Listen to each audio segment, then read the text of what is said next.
Telangana assembly సమావేశాలు జరుగుతున్నాయి. Live చూద్దాం. Financial statement budget for 2026-27. I request the Deputy Chief Minister to present the annual financial statement budget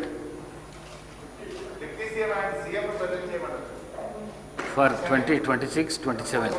Deputy CM garu. Speaker sir, I beg to present the annual financial statement budget for 2026-27.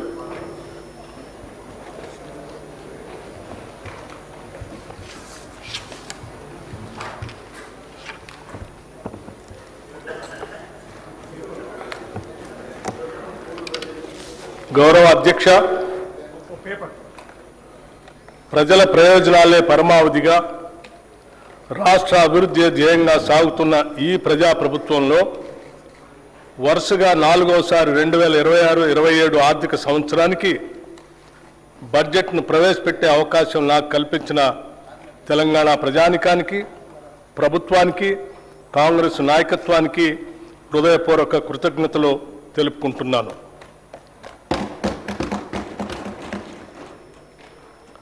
ప్రతి పౌరుడికి సామాజిక, ఆర్థిక, రాజకీయ న్యాయం అందించడమే పరిపాలన లక్ష్యం.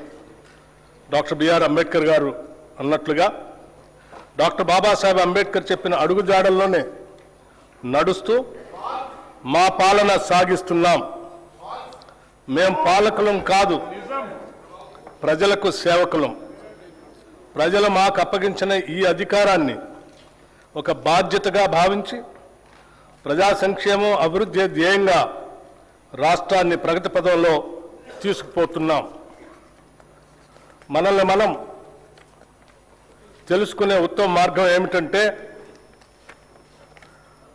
ఇతరులకు సేవ చేయటంలో మనం మర్చిపోవటం అని ఆనాడు మహాత్మా గాంధీ చెప్పిన విషయాలను గుర్తు చేసుకుంటూ ఈ 2 ఏళ్ల పాలనలో ప్రజలకు మేమిచ్చిన వాగ్దానాలను, వారు మాపై పెట్టుకున్న ఆశలను సంతృప్తికరమైన స్థాయిలో నెరవేరుస్తూ వస్తున్నాం. గత ప్రభుత్వం చేసిన ఆర్థిక మరియు వ్యవస్థల విధ్వంసాన్ని సరిచేస్తూ పాత అప్పులను, వాటి వడ్డీలను కట్టుకుంటూనే పాలనను గాడిలో పెట్టాం. ఆర్థిక క్రమశిక్షణను పాటిస్తూనే ప్రజలకిచ్చిన వాగ్దానాలను నెరవేర్చడానికి శక్తి వంచన లేకుండా కృషి చేస్తున్నాం. అభివృద్ధిలో తెలంగాణ రాష్ట్రాన్ని దేశంలోనే నెంబర్ 1 స్థానంలో నిలబెట్టాలన్నదే మా లక్ష్యం. అందుకోసమే అహర్నిశలు శ్రమిస్తున్నాం.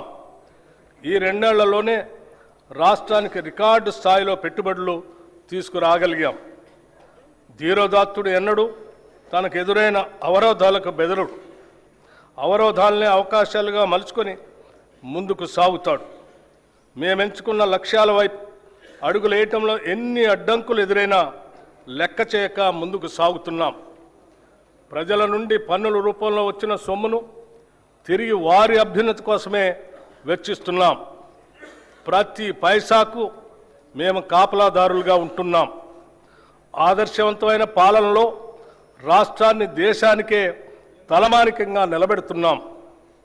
సుస్థిర రాజకీయ వ్యవస్థ, పటిష్టమైన ప్రణాళిక, దూరదృష్టి, ప్రజలకు మేలు చేయాలనే పట్టుదల మమ్మల్ని నడిపిస్తున్నాయి.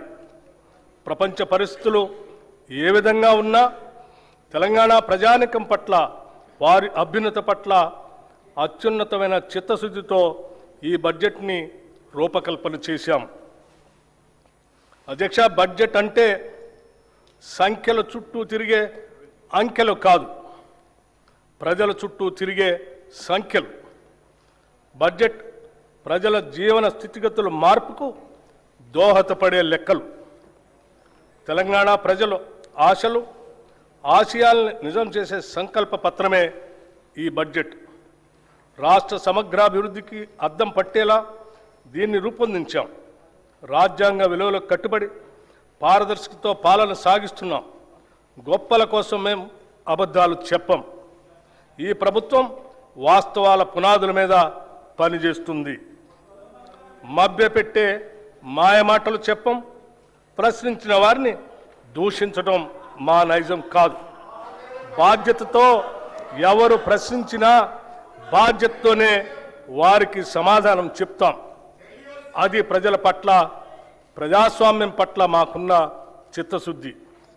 అనేక సవాళ్లు మరియు ఆర్థిక ఒత్తిళ్లను ఎదుర్కొన్నప్పటికీ తెలంగాణ రాష్ట్రం బూడిదలోంచి ఫినిక్స్ పక్షి మళ్లీ లేచినట్లు అభివృద్ధి దిశగా వడివడిగా ముందుకు సాగుతుంది. ప్రజల సంకల్పం, ప్రభుత్వ దృఢ నిశ్చయంతో రాష్ట్ర ఆర్థిక వ్యవస్థకు పకడ్బందీగా పునాదులు వేస్తున్నాం. ఈ బడ్జెట్లో రైతు సంక్షేమం, మహిళల సాధికారిత, యువతకు ఉపాధి అవకాశాలు, నైపుణ్యాలతో కూడిన నాణ్యమైన విద్య, ఆరోగ్యం, విద్యార్థులకు పౌష్టికాహారం, మౌలిక వసతుల అభివృద్ధికి ప్రాధాన్యత ఇస్తూ తెలంగాణను సుస్థిరమైన అభివృద్ధి వైపుకు నడిపించేదిగా రూపొందించామని సగర్వంగా తెలియజేస్తున్నాం. తెలంగాణ అస్తిత్వానికి మరియు సంస్కృతికి, సాంప్రదాయాలకి, పండుగలకి మా ప్రభుత్వం పెద్దపీట వేసింది. తెలంగాణ రాష్ట్ర అవతరణ దినోత్సవ రోజున కవులు, కళాకారులు, ప్రముఖులను మా ప్రభుత్వం సత్కరించింది. అందశ్రీ రచించిన జయ జయ హే తెలంగాణ గీతాన్ని రాష్ట్ర గీతంగా ప్రకటించాం. తెలంగాణ తల్లి విగ్రహాన్ని రైతు, శ్రామిక, మహిళా రూపురేఖలతో స్థానిక సంప్రదాయాలు ఉట్టిపడేలా రూపొందించాం. తెలంగాణలో అతిపెద్ద గిరిజన జాతర అయిన మేడారం సమ్మక్క సారలమ్మ జాతరను అత్యంత వైభవంగా నిర్వహించాం. వనదేవతల గద్దెల ప్రాంగణాన్ని చారిత్రక కట్టడాల మాదిరిగా రాతితో నిర్మించాం. కోయ వంశీయుల చరిత్రను ఈ ప్రాంగణం గోడలపై చిహ్నాలుగా, బొమ్మలుగా ఆదివాసీ పద్ధతిలో చెక్కించాం. తెలుగు చలనచిత్రాలకు తెలంగాణ గదర్ ఫిలిం అవార్డ్స్ పేరుతో అవార్డులు అందజేస్తున్నాం. ఆక్స్ఫర్డ్, స్టాన్ఫోర్డ్ యూనివర్సిటీల తరహాలో మన యూనివర్సిటీల్లో కూడా విద్యా ప్రమాణాలు పెంచాలని ప్రభుత్వం సంకల్పించింది. ఉస్మానియా విశ్వవిద్యాలయం, జవహర్లాల్ నెహ్రూ సాంకేతిక విశ్వవిద్యాలయం, వీరనారి చాకలి ఐలమ్మ మహిళా విశ్వవిద్యాలయాలను అంతర్జాతీయ స్థాయి విద్యా సంస్థలుగా తీర్చిదిద్దేందుకు చర్యలు తీసుకుంటున్నాం. విద్యా, ఉద్యోగ అవకాశాలు మెరుగుపరచడం, పెట్టుబడులను ఆకర్షించడంపై మా ప్రభుత్వం ప్రత్యేక శ్రద్ధ కనపరిచింది.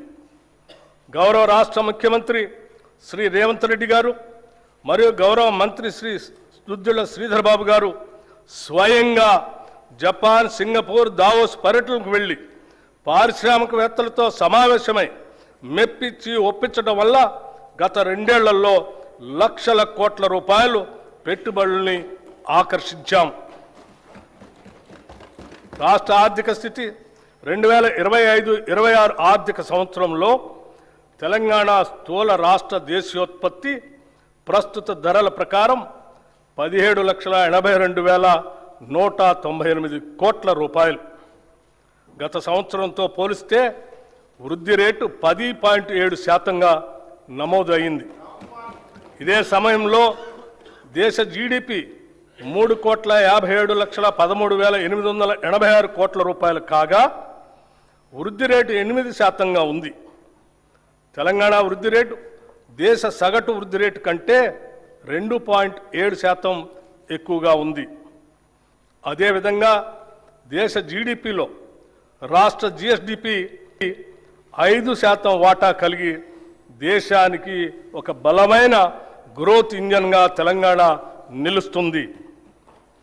భారతదేశ వృద్ధి రేటు తగ్గుతూ మందగమనంలో ఉన్నప్పటికీ మన